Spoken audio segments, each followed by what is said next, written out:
talk about it as I see it as one of the mistakes that women make when they decide that they need to start working out, or maybe they've been working out for a while. So this video is for you if you have been listening to my videos about why building muscle is important when it comes to your brain, and if you've been maybe going to the gym not getting results or thinking about going to the gym. So I've been talking a lot about muscle lately and how connected to brain function it is, because as we age, it's crucial to have your brain operate at the best level possible. And I've been talking about how much muscle matters, like more than you've ever been told. The grip strength, the leg strength, I've seen a few people talk about how important that is to determine a health span of a person, but it goes beyond that. And I want to help you understand what to do and what not to do. So if you've been hearing me and you're like, all right, I need to go to the gym, there are things that I want you to understand when I say build muscle, right? Going to the gym, you are like, all right, I'm going to go 3 times a week, whatever. And you think, okay, well, muscle problem solved. I went to the gym, okay? But that is one of the biggest mistakes that I see women make in their health, okay? They fix one thing in isolation. They start exercising, or they start buying protein powder because they heard they need more protein, or they take more supplements, or they try to sleep more, or like it's just like an individual thing, because Western medicine has taught us that, right? Like think of your body in pieces rather than as a whole thing. But you can have the greatest workout program in the world, but if you're not sleepy, if you're not getting the deep restorative sleep, if you're underfueling yourself, if you're running on stress all day, you haven't created a body that is in a great position to respond to this training, okay? Because the gym is only a signal, okay? You go to the gym, you are giving it a demand, okay? You're telling it, hey, listen, what we've done so far is not enough. I'm going to need you to adapt. That's great.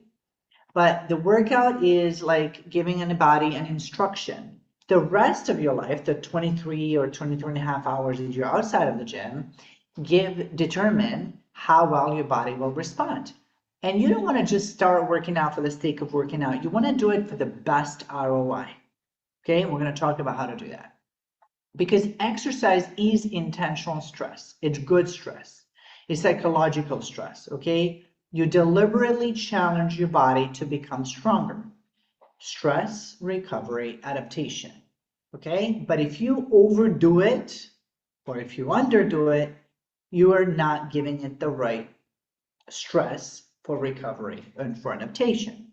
So you want to challenge the muscles, but then you want to recover so that the body adapts, so it comes back stronger, so you come back doing more. So simply adding exercise isn't the full equation. It's missing the recovery. It's missing what was the actual workout optimal for you, okay? And so I want to kind of just keep going into this, that the body doesn't have separate departments. When you are working on building muscle, and if you don't implement all the other things, you are still affecting your brain. Because guess what? When you're underfueling your body, when you're not giving it sleep or nutrition or whatever else it needs, your body takes the resources that it has and keeps breaking things down. When your muscle cannot recover properly, when you cannot recover properly, don't think for a moment that you won't notice that on your brain function. You cannot separate the two, right? So we want to go broader beyond just workouts. Workout is stress.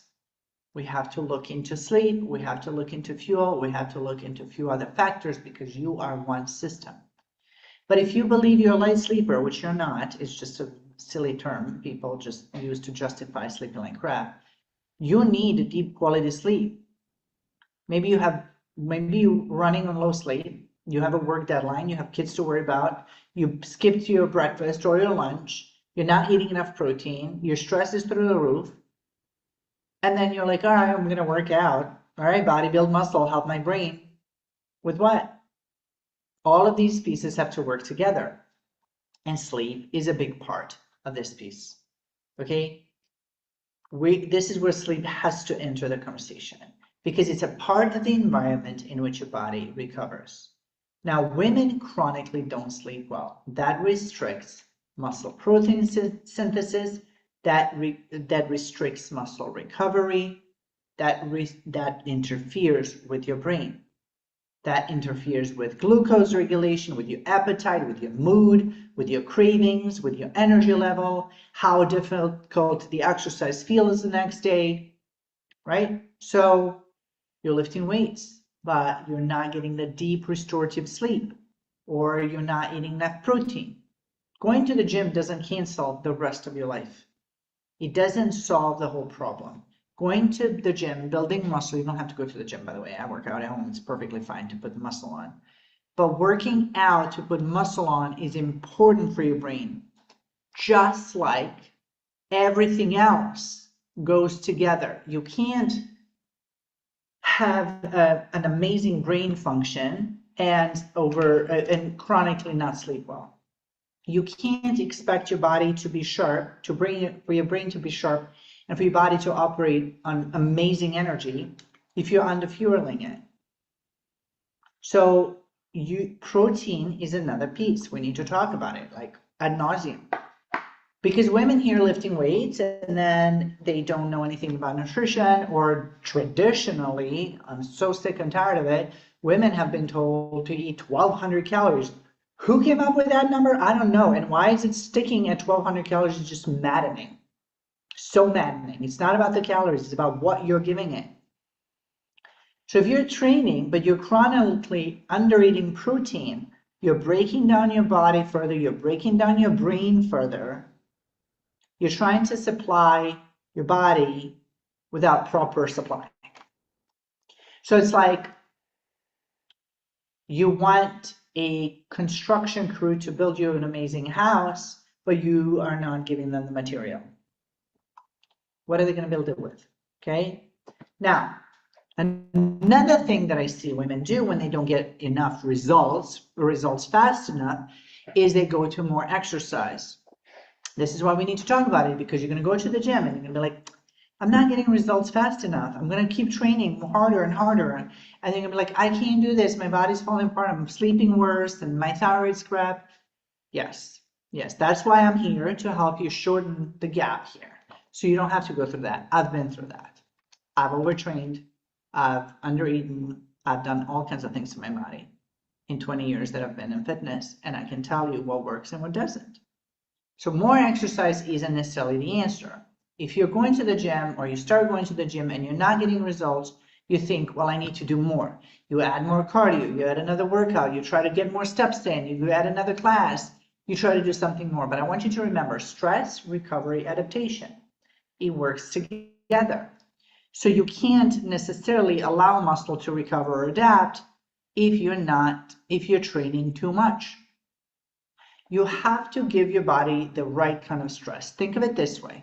You planted a small, thin tree in your backyard, and there's always a good amount of wind going there. Okay? That's just the tree feels the wind. The tree is going to grow deeper into the ground with its roots, and it's going to grow and be a more stable tree because of the wind. Now, if you plant that same tree and throw it into a hurricane or a tornado, it is not going to survive. This is the difference over doing enough or not enough. Okay, you want to create conditions in which your body gets stronger, not beaten up. We're not ego lifting. This is why random health advice drives me crazy. And you hear this all the time. Oh, women, you have brain fog, take this. Oh, can't sleep, here's that. Need muscle, join the gym. Energy crash, take this. No, it's one woman, same body, same system. Everything runs together. Your sleep and your stress affect, your stress affects your sleep affects your muscle recovery and brain recovery. Remember from my previous or two videos ago, I talked about your brain cleanses itself at night. You don't get that when you don't get deep restorative sleep. Your blood sugar affects your energy, your sleep affects your brain, your nutrition affects your ability to build tissue, whether it's brain, whether it's muscle. It's all connected. It's not one random thing after another. And you need to know which pieces go together, which of them work together. And that is going to change your life. And this is, again, important even if you're not even going to the gym yet. Because if you're sitting here thinking, well, I haven't even started lifting yet because now I'm confused as to what to do and I don't even know what to do and now I'm overwhelmed. I need to tell you this before you start because you absolutely, absolutely want strength training.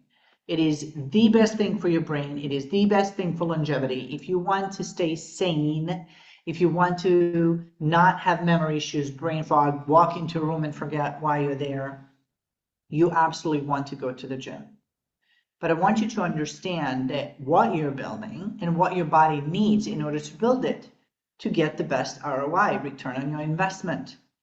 What's the point in going to the gym if you're going to deteriorate your body further? You don't need to spend another 6 months working out randomly, not progressing, not eating enough protein, sleeping, like not doing any of the right stuff, and then going, well, this strength training, I tried it, it just doesn't work for me. It works. It's just that there was no system there. There were some missing pieces.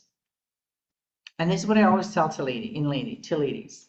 30s, 20s, you could get away with a lot. 30s started whispering. 40s started getting real serious. They don't play. 50s, it's like really serious. Like the body's like, listen, lady, you better do it now. And 40s are like, I need to tell you right away whether you're doing something right or wrong. So you could get away with stuff at 25, but you can't get away with things at 40. Now, this doesn't mean that you need to have your whole life revolve around health. It's actually quite the opposite. You need to do the right things. They need to be working together so that your health supports your life. That's what we want to build here, not a gym rat. Everything I do has to do with brain. Because if you don't have your brain functioning at the best, like what's the point of doing anything? So what needs to work together? Well, resistance. You have to give your body a reason to adapt. Protein and then adequate nutrition. It has to give it materials for energy. Sleep. That's the recovery environment. Progression. Continue to give it appropriate challenge. Recovery. Allow adaptation. These things work really well together. So we're talking about workout, we're talking about fuel, we're talking about sleep. And then we progress from there. But at any given time, you don't have to do all of these things at the same time. Progression comes over time. Recovery is built by protein and sleep. So you don't need 17 things, 18, 20 things. You need a few important things done correctly and consistently. So if you're not strength training, or if you are, keep going or start if you're not working out. Muscle is one of your greatest assets for your brain, for your metabolism, for your bones, for your whole future, but particularly for brain. So I don't want you to make a mistake of thinking, well, I went to the gym, I did the thing, done. Gym is one piece. Your body needs a system, okay? The system. How do you do a system? Well, one of the things I'm doing right now, depending on when you're watching this video, is we have a 6-week challenge coming up. I give you a system. Now, is that system going to work for you? 90% of the time it is. And then we adapt for those 10%. I literally give you a list. This is what you do week 1. This is what you do week 2. This is what you do week 3, and so on. We have to work on having it made simple and easy for you and done in the right way. You cannot do one over the other. So that's how results are built. And that's what I want for you. Not another health tip, not another ridiculous to-do list, not another reason to feel overwhelmed and take no action. But let's look at the whole system, where the gaps are, and how to make these important pieces working together. If you're watching this and you want to find out more about the 6-week challenge, I'll leave the link in the comments or in the description. Otherwise, please start lifting weights and look into your sleep and your protein. In the next video, when I show up live, I'm going to be talking about why muscle is expensive.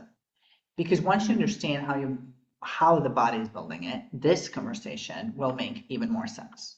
Okay? Exercise for your brain. and then start implementing all the other things. And I'm here to help you with that.